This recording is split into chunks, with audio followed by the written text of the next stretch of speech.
Hello everyone, welcome to Gestalt Lessons. Today we're going to show you how to block websites on any web browser. To do this, go to C:\Windows /System32 /drivers etc. Next, open Notepad in administrator mode by right-clicking on Notepad and pressing Run as Administrator. Then Notepad plus File Open and then paste in the directory that we opened in File Explorer. After that, change text documents to all files and then open the host file.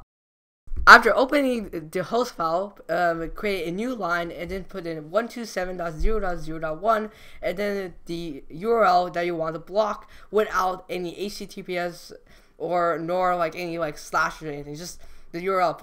After that, if you try to go to the website that you blocked, the page will not load. So that means it works. If you want to unblock the website, delete the line of text that you previously put in the host file.